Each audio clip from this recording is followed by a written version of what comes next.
Welcome to the JTV Caribbean News. I am Sean Rose. United States officials have formally requested the extradition of FIFA corruption accused Jack Warner. Trinidad and Tobago's Attorney General Gavin Nicholas made the announcement at a news conference and indicated he would be examining the documentation and considering the evidence to decide whether the matter would proceed.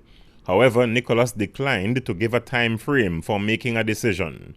He said the matter is serious and substantial, and it must be given due time and attention.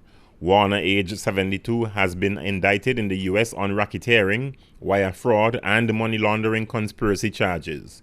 He is one of 14 current and former top FIFA and soccer marketing executives who are accused of exploiting their positions to take more than $150 million in bribes over a 24-year period.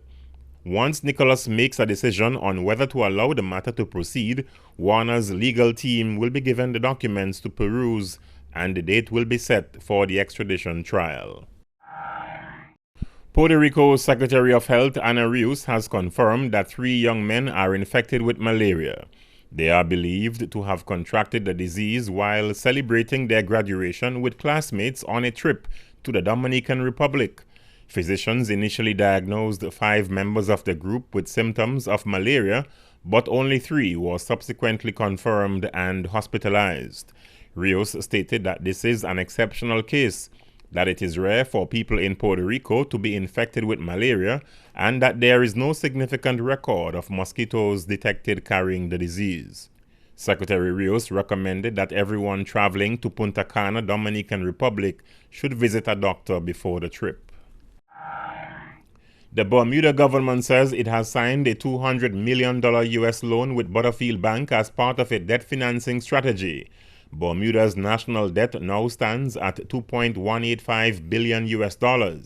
Finance Minister Bob Richards, who made the announcement in the House of Assembly on Friday, warned 6 months ago that it would be necessary for a government to borrow $125 million US to see it through the 2015-2016 fiscal year. The loan agreement with Butterfield Bank is in effect an overdraft facility for a government to use when necessary, with an interest rate of 4.75% to be paid on any monies drawn down. Richards said funds would only be drawn if necessary, and that when the facility is fully drawn, Bermuda's gross debt will stand at $2.385 billion. The national debt stood at $1.4 billion when the One Bermuda Alliance defeated the Progressive Labour Party in the 2012 general election. It is not the first time Butterfield Bank has extended a $200 million U.S. loan facility to the government. A similar deal was struck by the previous PLP administration in 2011 as part of its debt financing strategy. St. Vincent and the Grenadines is moving forward with a planned geothermal energy project. Carib Journal reports that the plan is for the country's national geothermal project to start up in 2018, according to Emera Caribbean Limited. The firm is one of the companies with which the country's government is partnering to execute the project. According to Peter Williams, a representative of Emera, the company is on track to move the drilling phase of the project by the second quarter of 2016. Once the drilling is done, wells will be set up and environmental analyses will be completed. They would be followed by work on an actual geothermal energy plant, which would ideally begin in the end of 2016. St. Vincent and the Grenadines is the latest Caribbean country to express interest or begin work in the geothermal sector, along with Montserrat, Dominica, St. Kitts and Nevis, St. Lucia, and Grenada, among others. And finally, in this week's Caribbean News segment, Canada has introduced a revision to its new entry requirements for all visa-exempt travelers seeking to enter the country by air. According to the Department of Citizenship and Immigration of Canada, effective March 15, 2016, it will become mandatory for Caribbean nationals traveling to Canada to obtain an electronic travel authorization or ETA. The application must be submitted online and will be available from August 1, 2015.